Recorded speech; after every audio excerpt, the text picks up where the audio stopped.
You're listening to the Neighborhood Bulldog, where the porch light's always on and the maroon runs deep. I'm Scott Nabors, and this is your home for real Mississippi State sports talk. Around here, we don't chase headlines. We break down the wins, the losses, the culture, and what it really means to be a Bulldog. If it matters in Starkville, it matters here. So pull up a chair, grab a drink, and welcome to the neighborhood. Hail State. Welcome to another episode of the Neighborhood Bulldog. Thanks for joining me here on this Wednesday night as we're going to recap some midweek action and get a good preview going into what is going to be a huge weekend slate for the Mississippi State baseball team. Start off with Topple Tuesday. What an absolute crazy day in college baseball. We're now in the third or fourth week of the season, and teams are kind of finding themselves and getting comfortable here before they play some big games. And some of these midweek games are just taking out some of the big dogs. Yesterday, all on Tuesday night, you had Arkansas State beat the number 6 team in the country, Arkansas, 12-4. You had Georgia State beat number 5, Georgia Tech, 9-4. Arizona State blew out number 13 Oklahoma 15-3. You had number 12 Southern Miss beat Alabama 14-4, run ruled them. And yes, Southern Miss is the ranked team in that matchup, but at the same time, it's Southern Miss and Alabama. And Bama coming off of a great year last year in baseball, just not really doing it this season so far. Also had San Diego State beat the number 1 team in the country, UCLA, 4-3 last night. And then the night ended with a shocking result. 2-win McNeese State upsetting number 2 LSU 7-6 in Baton Rouge in Alex Box Stadium. Was a great game. LSU almost had the comeback, and the game even ended on a fly ball that was caught at the wall. So just a crazy, crazy slate of Tuesday games there. And then tonight, Wednesday night, as we sit here, Troy beat the Georgia Bulldogs 6-5. Arkansas got their revenge from last night and took a 1-0 win over Arkansas State. And then Oklahoma, again, Arizona State giving them all they can handle, got the win over Arizona State 4-3. So these midweek teams are coming in ready to play and slay the proverbial dragon, so to speak. And some of them are doing it and doing it in a big way. We had Mississippi State on Tuesday take on Austin P Governors.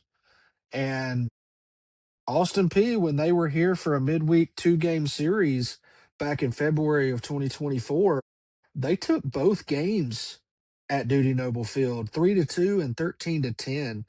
Just miserable games if you're a Bulldog fan. Not this time. Mississippi State took care of business 16-3, run ruling Austin P in 7 innings. So thank goodness the Bulldogs got some revenge for the 2024 embarrassment there. We had William Kirk start on the mound, get his first start here, but he was pulled because of injury after just an inning and 2/3 pitched. So didn't get to see much of him, but from him getting injured, that kind of turned this game into a major bullpen game. Probably was going to be a bullpen game anyway, but we ended up using 7 pitchers, and none of them pitched more than an inning and 2/3. So collectively, as a pitching staff, we had 4 hits, gave up 2 earned runs, and then had 10 Ks to just 6 walks. So the bullpen getting the job done there. It got a little shaky there at the start as Austin P took a 1-0 lead on a sac fly in the first inning, but the Bulldogs took care of business after that. Austin P actually used 7 pitchers as well. Chance Cox got the start for the Governors. Looked pretty good. He went 3 innings, but late, he kind of fell apart, giving up 9 hits, 7 earned runs with just 4 Ks. Um, Only one other pitcher out of the 7 pitchers that Austin P used, the six besides the starter, only one other pitcher actually pitched a full inning. So if that tells you anything about how Austin P's pitching staff was feeling that night, they weren't feeling very good. Like I mentioned, Austin P took the 1-0 lead in the first on a sac fly. And then in the second inning, Mississippi State took the lead 2-1 on a Bryce Chance 2 RBI single to left field. And the Bulldogs never looked back after that, blew the doors off Austin P from there on. In the third inning, Aiden Till got him a huge home run in a Bulldog uniform with a massive grand slam to right field. It was absolutely touched out of the stadium. Massive hit for him. And then another big inning in the fifth. We saw a 3-run home run from both James Nunnally and Ace Reese. Ace Reese continuing the absolute tear that he is on to start his 2026 season, as he goes 3 for 5 with 2 runs and 4 RBIs. Just absolutely tearing the cover off the ball right now, seeing beach balls in the batter's box. Sean James continues his big hitting streak, 2 for 2 with 2 runs there. And then Bryce Chance holding down the 9-hole spot. There'll be more on that in a minute, with 2 for 3, 1 run, and 2 RBIs. So on the season so far, your top two performers, if you're a Bulldog fan, you've got Ace Reese batting 514 with 8 doubles, 3 home runs, and 15 RBIs. He's actually tied for third in the Power Five in RBIs. Just an absolute mission that Ace Reese is on, coming back to school after turning down the draft. I think it is safe to say he is absolutely raising his draft stock this season, and hopefully he continues performing at this level. Um, Bryce Chance, our second best performer right now, batting 440 with 2 doubles and 6 RBIs. He is an on base machine for the Bulldogs in that lineup there. Not only in the lineup, but in the 9-hole spot there. Sorry, I heard something in the backyard there. Um, Holding down the 9-hole spot, flipping the lineup over just about every time he gets up to bat. And you feel great when he's in the batter's box because you just expect something big to happen there. So Bryce Chance, another one tearing the cover off the ball. Actually uncovered something about Bryce Chance that I thought was interesting here.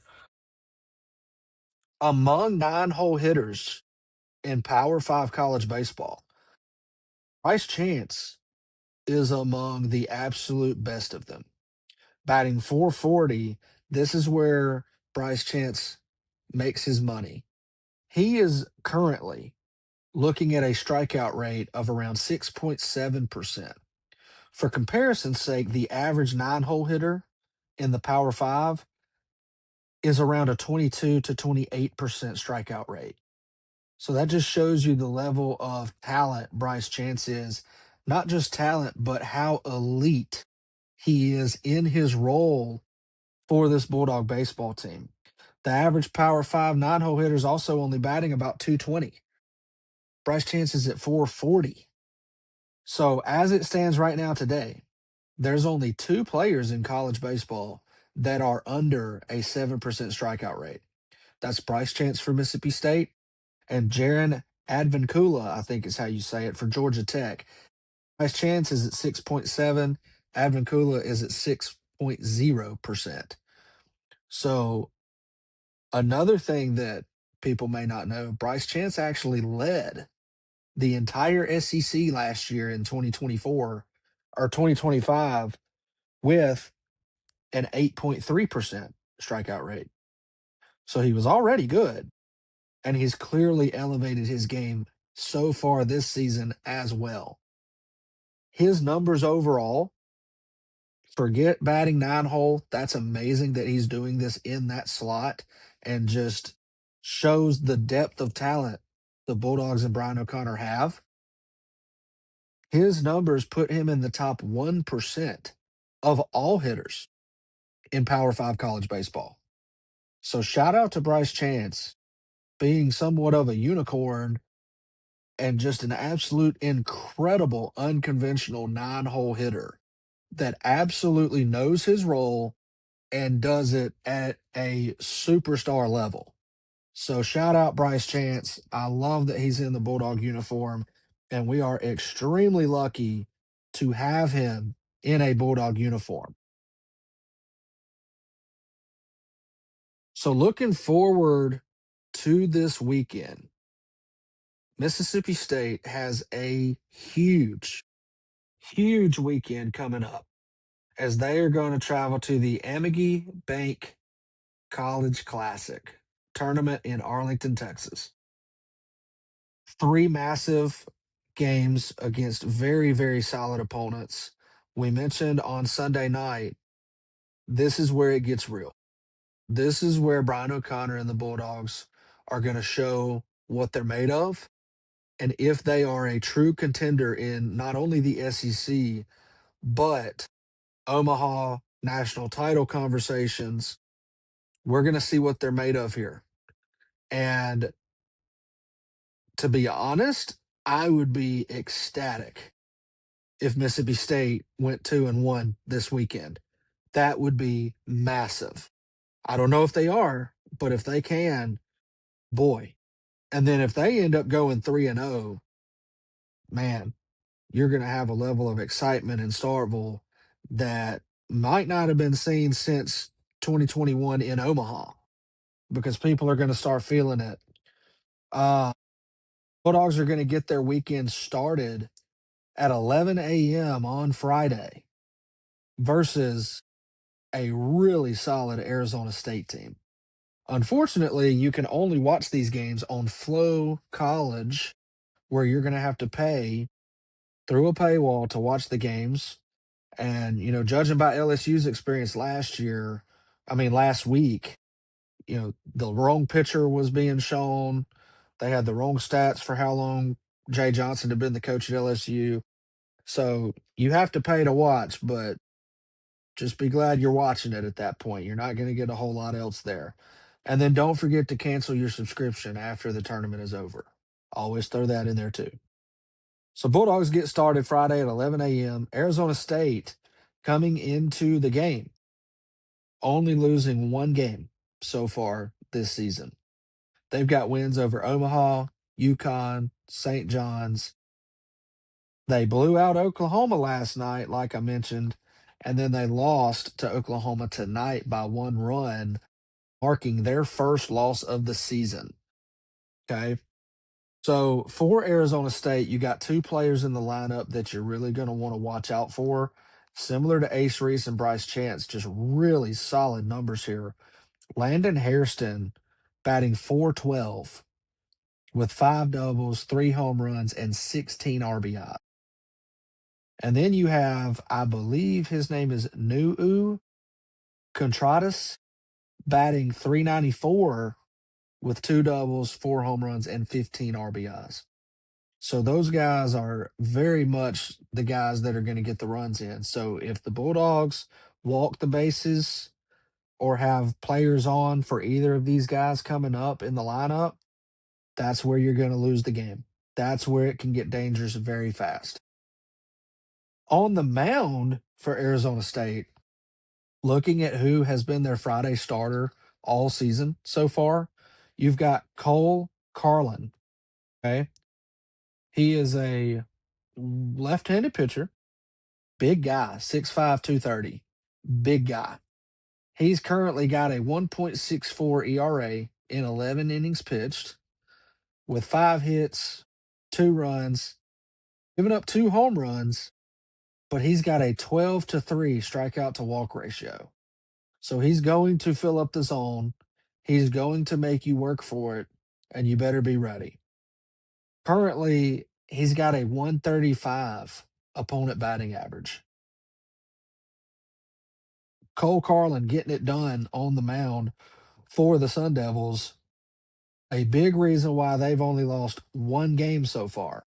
So I would expect him to be matched up with Ryan McPherson for Mississippi State, and that could end up being somewhat of a pitcher's duel.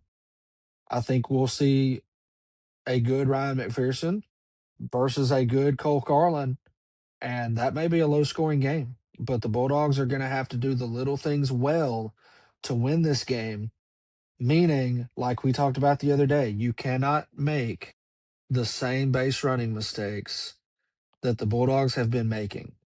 You've got to be ready to take that extra bag. You've got to be ready to run on a dirt ball.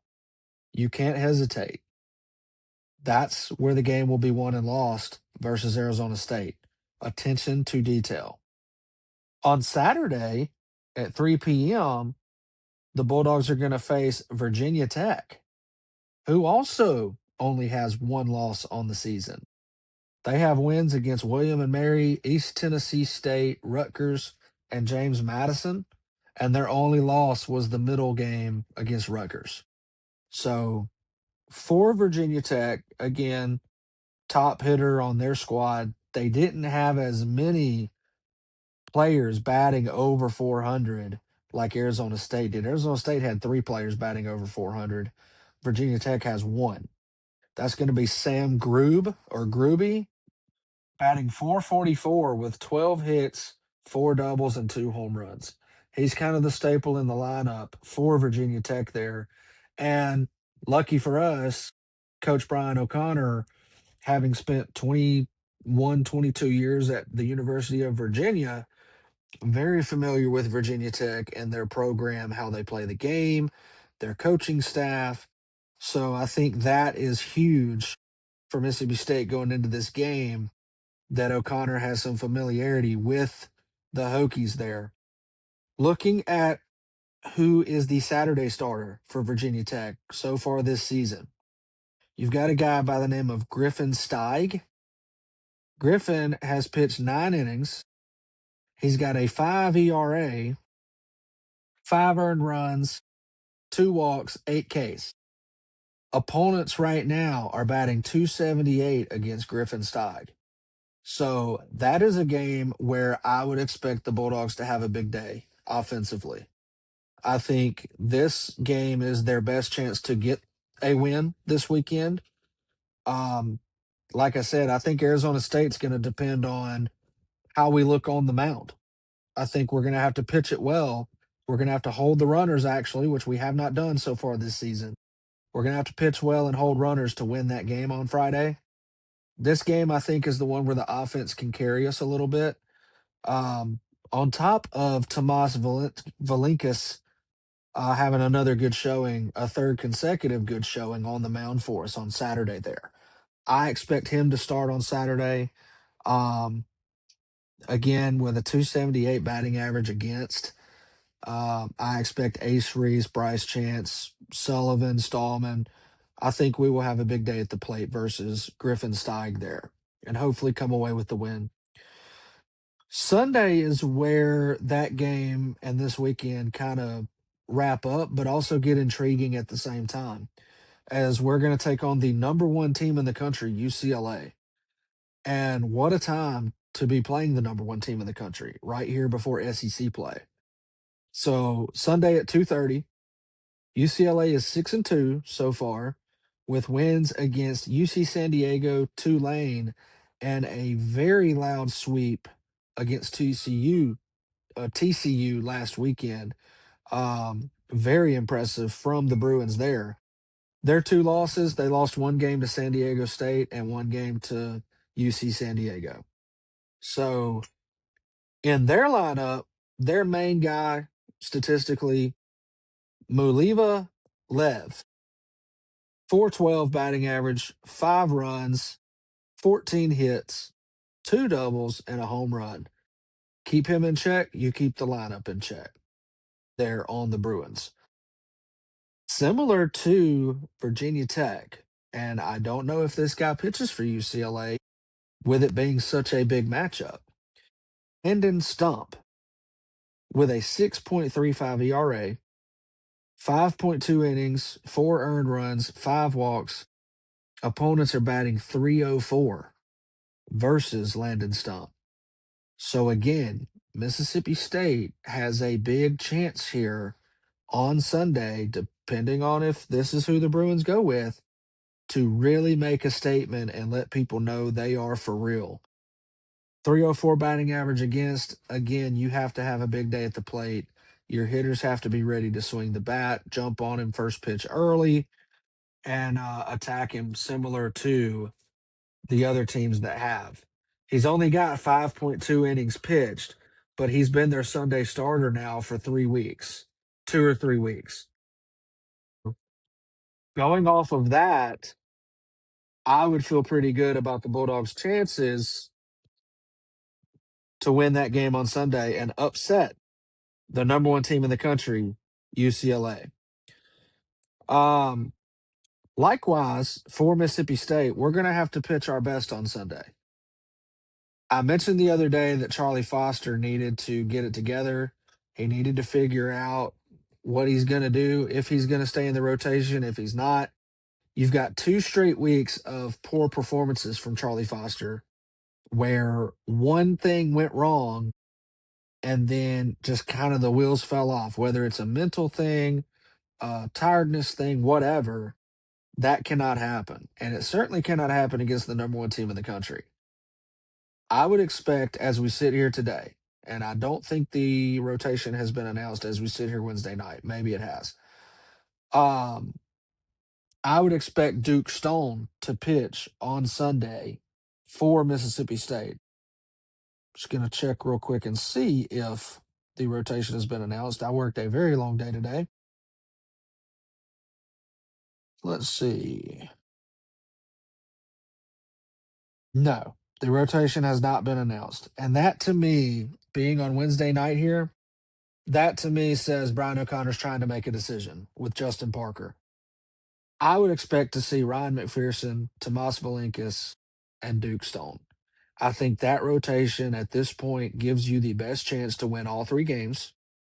And then if you have to get in your bullpen, let your bullpen work. Your bullpen has been pretty good so far and is one of the deepest in the country.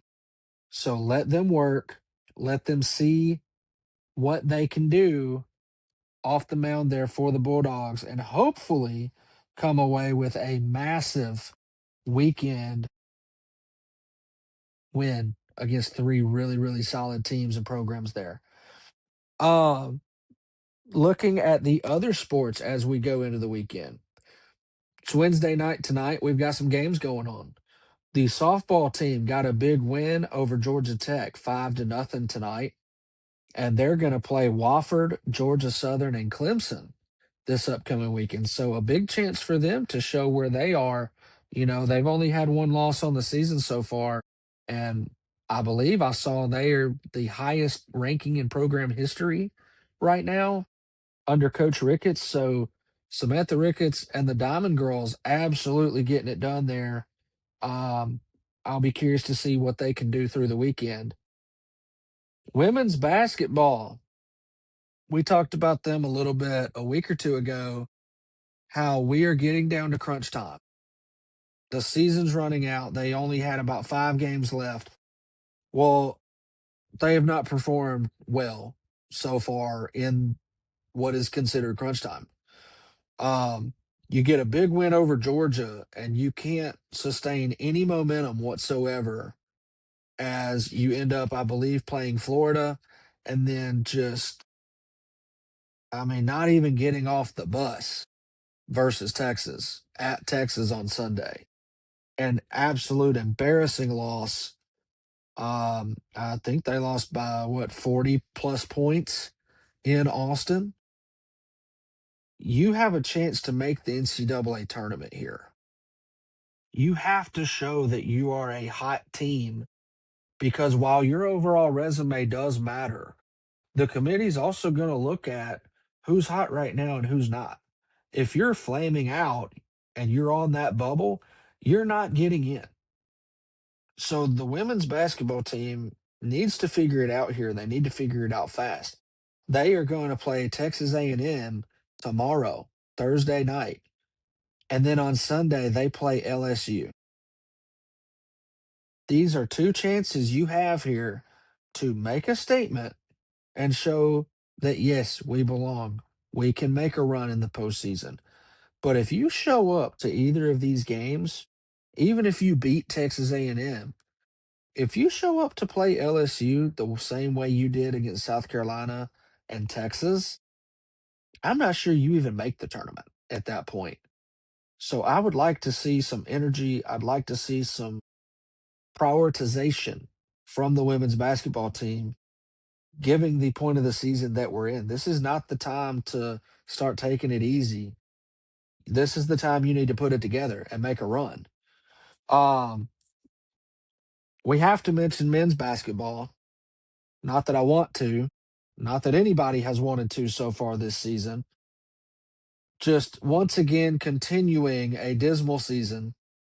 We had the high of upsetting a bad Auburn team in Starkville that took the second best performance in program history by Josh Hubbard.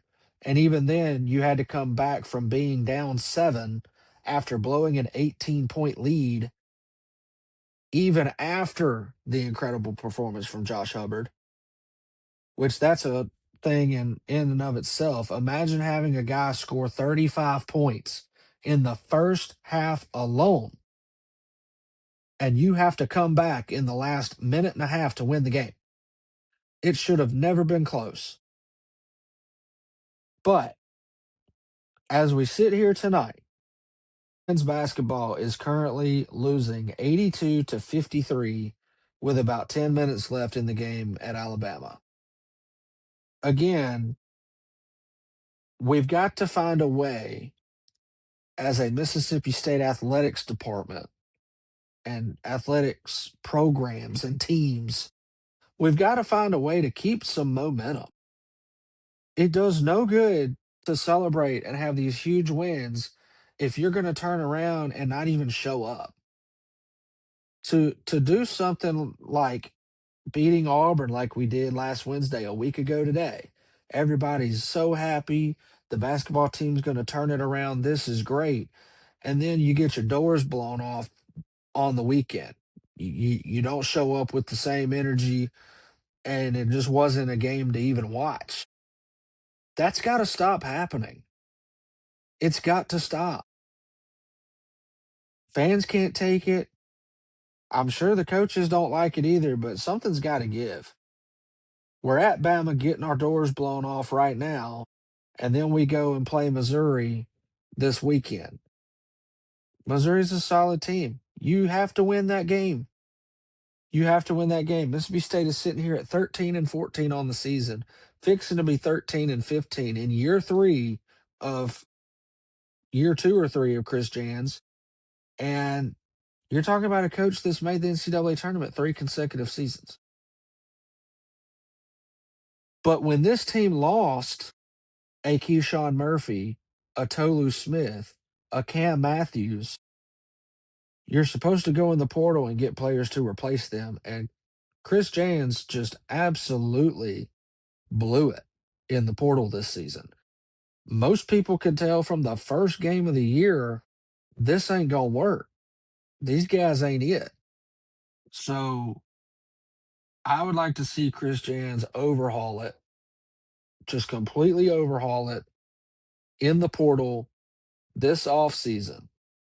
We have been told time and time again that Mississippi State Athletics has the money to compete for top players in the country.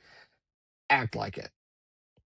Go get some dudes to run the court, get rebounds, and control the ball game. If Josh Hubbard had just 1 ounce of help on the floor, this team would be special. But he has zero help whatsoever from anybody else on the team. It's just not there. It's a one-man show. And you can tell in games like uh when they followed up the Auburn win with a embarrassing loss. In games like that, you can tell Josh Hubbard feels like he has to do it all. He has to keep shooting threes because it's the only chance they have. And if you're Josh Hubbard, how do you feel knowing, oh man, even when I score 46 points by myself, it is still barely enough to get my team a win? That's a hard thing to have in your mind as a player, no matter what the sport is. When you have to put the team on your back and you know that's the only chance you have to win, that's mentally exhausting and physically exhausting. And that is the situation that Chris Jans put one of the best players we have ever had and will ever have in Josh Hubbard. You have a generational player, and this is the situation you put him in.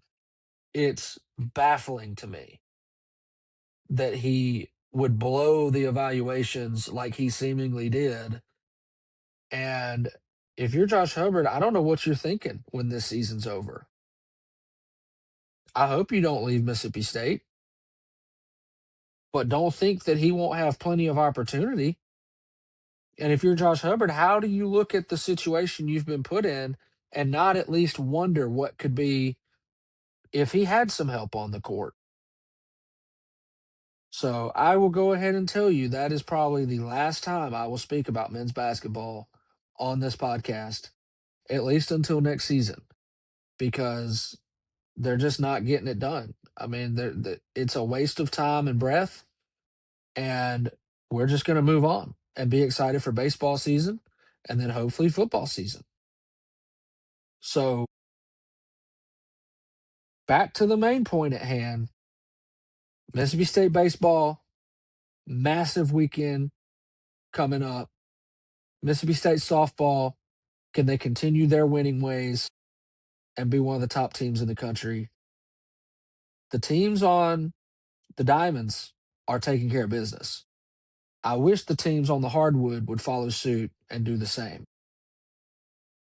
We will be back with you after the weekend to recap the action. And hopefully, we're talking about a 3-0 weekend for the Diamond Dogs of Mississippi State. Because if we are, I'm going to feel real happy when we make that first trip to Arkansas for SEC play. Thank y'all for joining us tonight. I'm Scott Nabors. Welcome to the neighborhood. Like, subscribe, listen, and Hell State.